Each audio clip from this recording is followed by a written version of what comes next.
RKSY1 যে সব ration কার্ডগুলো ছিল সেগুলো চেঞ্জ হয়ে এখন AAY হয়েছে। তো আপনার কার্ডটি কি পরিবর্তন হয়েছে কি না জানতে হলে এই ভিডিওটি দেখুন। প্রথমে আপনার মোবাইলে যে কোনো একটি ক্রোম ব্রাউজার ওপেন করবেন। ওপেন করার পর সেখানে লিখবেন WBPDS লিখে সার্চ করবেন। সার্চ করার পর প্রথমে অপশন ক্লিক করে ঢুকে যাবেন। ড্যাশবোর্ডের একদম নিচে চলে আসবেন। সেখানে লেখা রয়েছে রেশন কার্ড, সেই অপশানে ক্লিক করবেন। ক্লিক করার পর নিচে রয়েছে click to download ration card, সেখানে ক্লিক করবেন।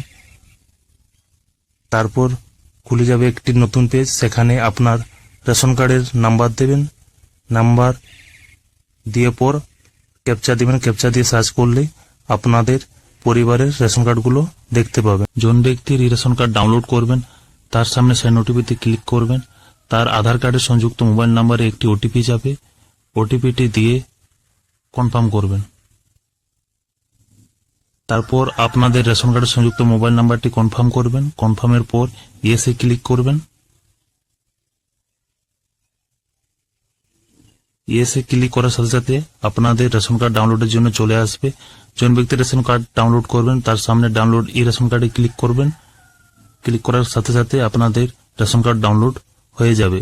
ডাউনলোড হওয়ার পরে দেখতে পাবেন আপনার কার্ডটি কি ধরনের, AAY চেঞ্জ হয়েছে নাকি RKSY1 রয়েছে।